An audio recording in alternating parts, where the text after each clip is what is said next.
Job news and educational একাডেমিতে তোমাদের প্রত্যেকেই স্বাগতম জানাই। আজকের এই ভিডিওতে প্রাইমারি 2014, 2017 এবং 2022-এর বিগত বছরের প্রশ্ন উত্তরের সিরিজ শুরু করা হচ্ছে, অর্থাৎ পর্ব শুরু করা হচ্ছে। এই পর্বটা কন্টিনিউ হবে তোমরা যদি বেশি বেশি কমেন্ট এবং লাইক করো। প্রথম প্রশ্ন কি বলা হয়েছে দেখে নাও। প্রথম শ্রেণীতে কি কি বই পড়ানো হয়? খুব ইম্পর্টেন্ট প্রশ্ন। আমার বই, সহজ পাঠের প্রথম ভাগ, স্বাস্থ্যসারী শিক্ষা এবং জগৎবাড়ি। এখানে তোমরা যেগুলো দেখতে পাচ্ছ, এখানে প্রত্যেকটার নামকরণ তোমাকে জানতে হবে। নামকরণের জন্য আমরা ক্লাস 1 প্রিপারেটরি ক্লাস 5 পর্যন্ত একটা বই তৈরি করে দিয়েছি। ওই বইয়ের মধ্যে সমস্ত কিছু রয়েছে। আর একটা গুরুত্বপূর্ণ প্রশ্ন তোমাদের, যে ইন্টারভিউ নোটিফিকেশানটা কবে আসবে? ইন্টারভিউ নোটিফিকেশান তোমাদের ভোটের আগে আসবে। প্রস্তুতি এখন থেকে নাও, একটু একটু করে নাও। তোমার দ্বিতীয় শ্রেণীতে কী কী বই পড়ানো হয়? আমার বই, সহজ পাঠের দ্বিতীয় ভাগ, স্বাস্থ্যসারী শিক্ষা, জগৎবাড়ি। তৃতীয় শ্রেণীতে এবং চতুর্থ শ্রেণীতে বাংলা ও ইংরেজি বইয়ের নাম কী? বাংলা বইয়ের ক্ষেত্রে আছে পাতাবাহার। পাতাবাহার নামকরণটা কেন করা হয়েছে সেটাও জানতে হবে। ইংরেজির ক্ষেত্রে রয়েছে বাটারফ্লাই, এটাও কিন্তু ইম্পর্টেন্ট। বাটারফ্লাইয়ের নামকরণ কেন করা হয়েছে? তারপরে দেখো এনসিইআরটি এর সম্পূর্ণ অর্থ কী? National council of educational research and training, খুব ইম্পর্টেন্ট। এখানে যে দুটো তোমরা দেখতে পাচ্ছ এনসিইআরটি এবং এনসিটি, অনেকের সমস্যা হয়, ভুলে যায়। দেখো এনসিটিটা হচ্ছে তোমার ছোট শব্দের মধ্যে চলে আসছে, তাহলে national council for teacher education. এনসিইআরটিটা একটু বড় রয়েছে, সেই জন্য দেখতে পাচ্ছ national council of educational research and training. ঠিক আছে, আর মানে রিসার্চ, আর এখানে তোমাদের টি মানে টিচার, এখানে এটা মনে রাখবে, তাহলেই হবে। দেখো, তার পশ্চিমবঙ্গের শিক্ষামন্ত্রীর নাম কি? মাননীয় ব্রাত্য বসু। ব্রাত্য বসু বলবে না, তার আগে মাননীয় লাগিয়ে দেবে।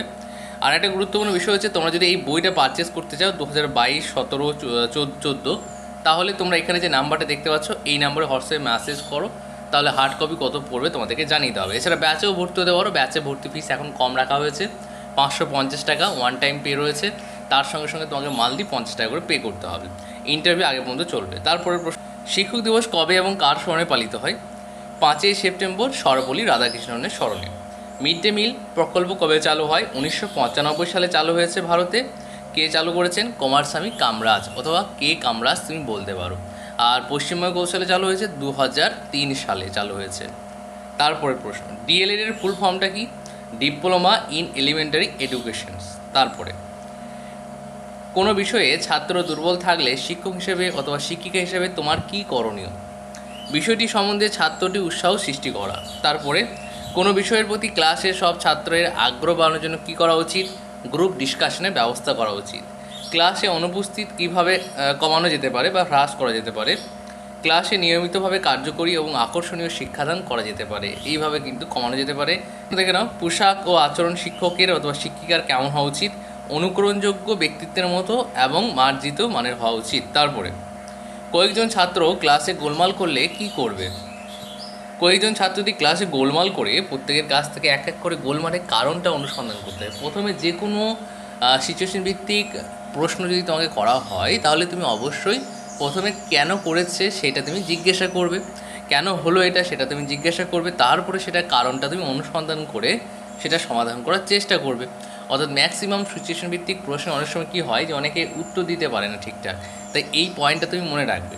যখনই তোমাকে সিচুয়েশন ভিত্তিক প্রশ্ন করা হবে, তুমি কেন হয়েছে অথবা কেন হলো, তারপরে আমি সমস্যার সমাধান করব। সমস্যার সমাধান করে, অথবা যদি সমাধান না হয় তাহলে হেড স্যারকে কিংবা গার্জেনকে জানাবো, এরকম কিছু বলতে পারো। তারপরে প্রশ্ন দেখো, পরীক্ষায় খাতা দেখার সময় কাকে বেশি নম্বর দেবেন? দেখো, পরীক্ষায় খাতা দেখার সময় কাকে বেশি নম্বর দেওয়া উচিত? যে নিজের ভাষায় গুছিয়ে লিখবে তাকে বেশি নম্বর দেওয়া উচিত। এই প্রশ্নটা বাচ্চাদের ক্ষেত্রে অতটা আসে না, এই প্রশ্নটা এখানে দেওয়া হয়েছে। এরা 4-5 বাচ্চাদের ক্ষেত্রে চলতে পারে, 3-5 বাচ্চাদের ক্ষেত্রে চলতে পারে, কিন্তু 1-2 প্রি প্রাইমারি ক্ষেত্রে কিন্তু এটা হবে না। তাই এখানে তোমরা যেহেতু 1-5 পড়াতে পারবে, সেই অনুযায়ী কিন্তু প্রশ্নটা অ্যাড করা হয়েছে এবং করা হয়েছিল এক সময়। তারপরে দেখো, গান্ধীজি কী ধরনের শিক্ষা প্রবর্তন করেছিলেন? বুনিয়াদী শিক্ষা ব্যবস্থা প্রবর্তন করেছিলেন। শিশুকেন্দ্রিক শিক্ষার জনককে তিনি হচ্ছেন রুশো। তারপরে প্রশ্ন, ছাত্রছাত্রী ভুল উত্তর দিলে কী করবেন? কোথায় এবং কেন ভুল হচ্ছে তা ব্যাখ্যা করে বুঝিয়ে বলে দিতে হবে। একটা কথা মনে রাখবে, ইন্টারভিউ রুমে তুমি সময় বেশি পাবে না। ম্যাক্সিমাম সময় আমার মতে বলে কত পাবে? তুমি 3 থেকে 4 মিনিট, 3 থেকে 4 মিনিট পাবে। এর মধ্যে তোমাকে ডেমো দেখাতে হবে, এর মধ্যেই তোমাকে প্রশ্ন উত্তর বলতে হবে। তাহলে তোমাকে মাথায় রাখতে হবে যে আমি উত্তরের যে পরিধিটা সেটা কিন্তু বাড়াবো না।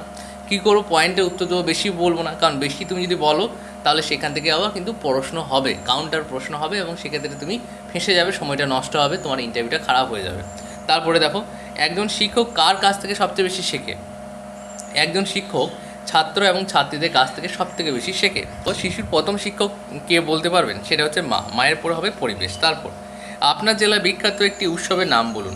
নিজের মতো করে এটা বলতে হবে। দেখো, জেলা সম্বন্ধে প্রশ্ন উত্তর এগুলো আমরা প্রাইভেট ব্যাচে করাবো, অর্থাৎ আমাদের যে প্রাইভেট ব্যাচ রয়েছে সেখানে করানো হবে। তোমার এমনি প্রশ্ন উত্তর ডেমো তো হবেই, তার সঙ্গে সঙ্গে তোমার জেলা সংক্রান্ত সাবজেক্ট বিষয় সংক্রান্ত প্রশ্ন উত্তরও হবে। তারপর দেখো, আপনার জেলায় কতগুলি বিধানসভা এবং লোকসভা রয়েছে? এটা তোমাকে নিজেকে জানতে হবে, এটা আলোচনার মাধ্যমে জানা যাবে। তারপরে আপনার জেলায় প্রাথমিক বিদ্যালয়ের ক্ষেত্রে কতগুলি সার্কেল বা চক্র রয়েছে? খুব ইম্পর্টেন্ট, প্রশ্নগুলো করা হয়েছিল তাই জানিয়ে দিলাম তোমাকে। তার আগে গুরুত্বপূর্ণ ঘোষণা হচ্ছে প্রাইমারি ইন্টারভিউ জয় ব্যাচ শুরু হয়েছে ইন্টারভিউ সেরা প্রস্তুতির জন্য। কারণ হচ্ছে দেখো, ইন্টারভিউ যখন হবে তার আগে 1 মাস 2 মাস আগে তুমি যদি প্রস্তুতি নাও তাহলে কিন্তু তুমি পেরে উঠতে পারবে না। কিন্তু হ্যাঁ, তুমি যদি এর আগে সিলেবাসটা কমপ্লিট করে রাখো, পরে ভর্তি হও 2-3 মাস আগে, সেটা হবে। কিন্তু তোমার যদি কোনো কিছুই হয়ে নাই তাহলে এখন থেকে পড়ো, কারণ রিভাইজটা ইম্পর্টেন্ট। রিভাইজ যদি ভালো করে না দাও মনে থাকবে না। আর এই ইন্টারভিউটা হচ্ছে মৌখিক, অর্থাৎ বলার ভঙ্গিটা ইম্পর্টেন্ট। বলাটা তুমি যদি ভালো করে শিখে যাও তাহলে তোমার যদি উত্তর দিতে ভালো করে নাও পারো, অর্থাৎ তোমার প্রশ্নের উত্তরটা ভালো জানা নেই কিন্তু বলার ক্যাপাসিটি ভালো রয়েছে, তাহলেও কিন্তু তুমি ভালো নাম্বার পেয়ে যাবে। দেখো, সপ্তাহে 3 দিন ক্লাস হবে, বুধবার এবং শনিবার রাত্রি 10টা থেকে হয়।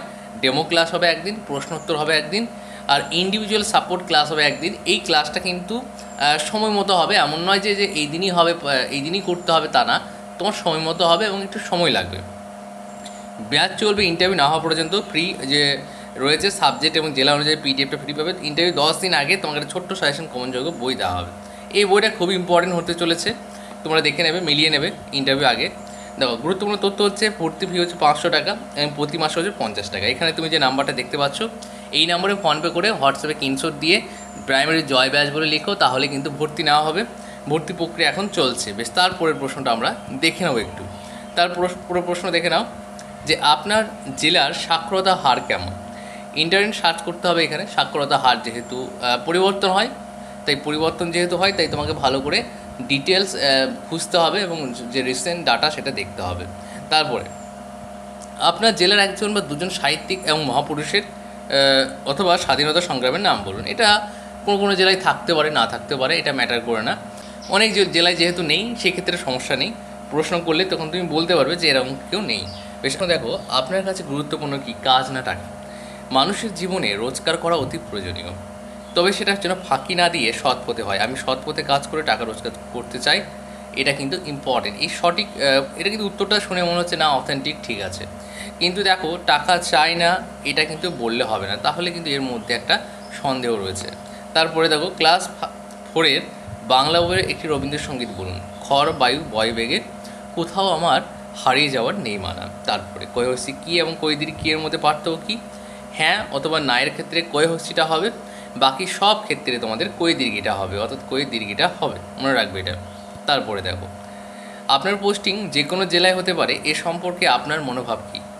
কাছাকাছি হলে তো অবশ্যই ভালো হয়, তবে আমি পশ্চিমবঙ্গের যে কোনো জেলায় চাকরি করতে প্রস্তুত, কারণ শিক্ষকতা পেশা আমার খুবই ভালো লাগে। কিছু টাইপিং মিস্টেক হয়েছে, অসুবিধা নেই। তারপরে দেখো, তো আজকের শেষ প্রশ্ন হচ্ছে আপনি শিক্ষক হতে চান কেন? এটা তোমরা নিজেরা আমাকে কমেন্ট করে জানাও, কমেন্ট করে লিখে দাও যে শিক্ষক হতে চাও কেন। এছাড়া তোমরা আমাদের অফিসিয়াল টেলিগ্রাম যুক্ত হয়ে যাও, টেলিগ্রামের লিঙ্ক এই ভিডিও ডেসক্রিপশন বক্সে কমেন্ট বক্সে দেওয়া রয়েছে। কোনো সমস্যা তোমাদের হবে না। আজকে এই পর্যন্ত, নেক্সট ভিডিওতে আবার দেখা হচ্ছে। কেমন লেগেছে কমেন্ট করে জানাও এবং এই প্রশ্নের উত্তরটা তোমরা প্রত্যেকে নিজে নিজে দাও কমেন্টে।